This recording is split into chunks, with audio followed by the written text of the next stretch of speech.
Machine अक्सर ये देख रहे हैं आप, ये टाँका नहीं उठा रही है, ये टाँका इस तरीके से छोड़ रही है करीब। ये देख रहे हैं, चलते चलते मशीन अगर ये टाँका इस तरह का पैदा हो तो आपने क्या करना है, कोई चीज़ को तवज्जो नहीं डालनी है, सिर्फ़ और सिर्फ आपने ये देखना है पहले तो ये सुई खुंडी तो नहीं है, ये सुई खुंडी है। ये आप देख सकते हैं कि इस तरीके से ये मशीन की पोजीशन आ रही है। ये टाँका उठाना बिल्कुल चलते चलते छोड़ दिया इसने, तो आपने इसको हटाना है, सुई को पहले लाना। पहले इस तरीके से आपने ये बोबिन केस निकाल लेना, ये सुई निकालनी है आपने।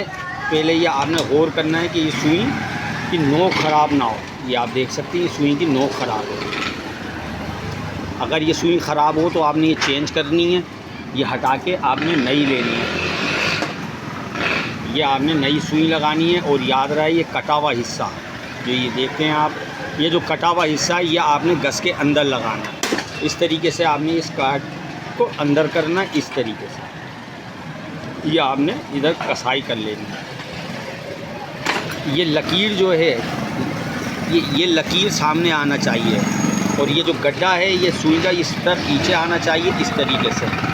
तो अब ये आपने देखा, अब इसको आपने खोलना है और ये चेक करना है, नाल की तरफ फोकस करना है। ये आप देखेंगे सुई बिल्कुल ऊपर चढ़ गई है, ये गज़ ढीला होने की वजह से, ये आप देख रहे हैं ये गज़ ढीला होने की वजह से ये सुई ऊपर चढ़ गई है। जब ये फंदा पकड़ेगी तो इसको छोड़ देगी।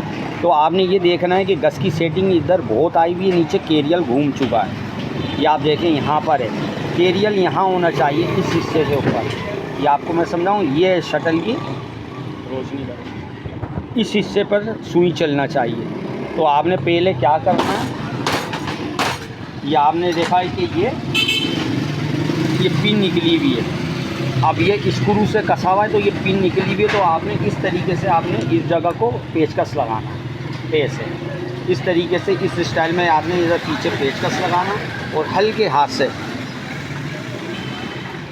इस साइड से आपने हल्का सा नीचे करना है, इस तरीके से आपने नीचे करना है। ये आपने नीचे करना है, फिर आपने इस तरीके से गौर करना है कि शटल और थोड़ा सा होगा, फिर आपने इस जगह को वापस थोड़ा सा और घुमा देना। ये आप देख सकते हैं,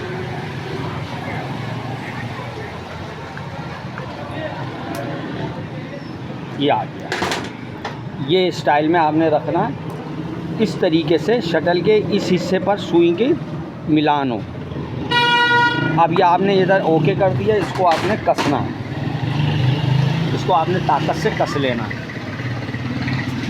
कसाई आपने मजबूती से करनी है। अब ये आपने कस लिया, अब आपने ये देखना है ये स्टाइल यहाँ पर आ गया।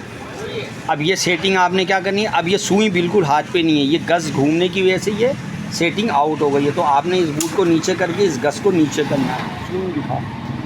ये आपने इस तरीके से गज़ को नीचे करना है, और याद रहे कि गज़ इतना नीचे करना है कि ये आपके उंगली पर ये जो सुई की नोक है लगना चाहिए।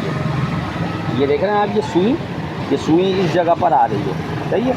ये देखें, ये तरीका होता है। अब ये आपने गज़ को यहाँ सेटिंग रोक दी है। अब इसके अंदर होता है स्क्रू, इस साइड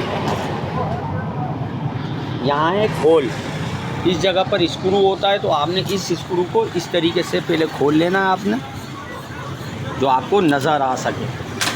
अब ये आपने ये इस जगह पर स्क्रू करने के बाद आपने ये कसाई ताकत से करनी है, इतनी ताकत से करनी है कि गज़ ये मजबूत हो जाए, इस तरीके से टाइट हो जाए। आपने वापस इसको लगा देना। ये अक्सर मशीनें चलती हैं तो नीचे का राड घूम जाता है और सुई ऊपर चढ़ती है, तो इसकी वजह से टाँका छोड़ना शुरू कर देती है। अब आपने ये सेटिंग करने के बाद अब मशीन की सिलाई चेक करनी है। इंशाल्लाह जो फाल्ट था, टाँका जो उठाना छोड़ दिया था, अब वो क्लियर हो गया। अब ये आप देखें ये क्लियर है।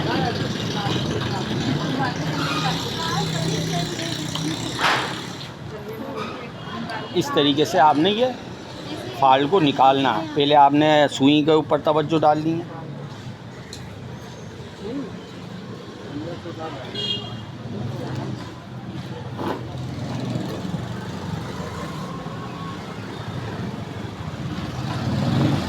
अभी आप देखिए ये टाँका उठाया आराम से। अब ये आप देख सकते हैं कि सिलाई का जो फाल्ट था, जो टाँके छोड़ रही थी, अब ये क्लियर हो चुकी है। अभी आप सिलाई के बिल्कुल फोकस करो।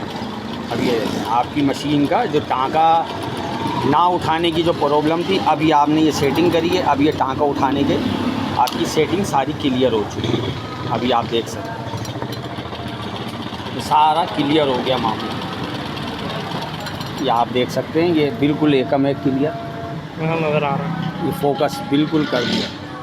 तो इस तरीके से आपने ये सेटिंग करनी है मशीनों की। गज़ की सेटिंग लाजमी देखनी है और ये शटल की इस तरीके से आपने ये देखनी है कि शटल ज़्यादा पीछे ना हटे, इस साइड पे ना है, इसको इस दरमियान में रखना है भाई। ये सेटिंग आपकी है, इस तरीके से आपने घर बैठे करना है। अब तक के लिए इजाज़त, अल्लाह हाफ़िज़।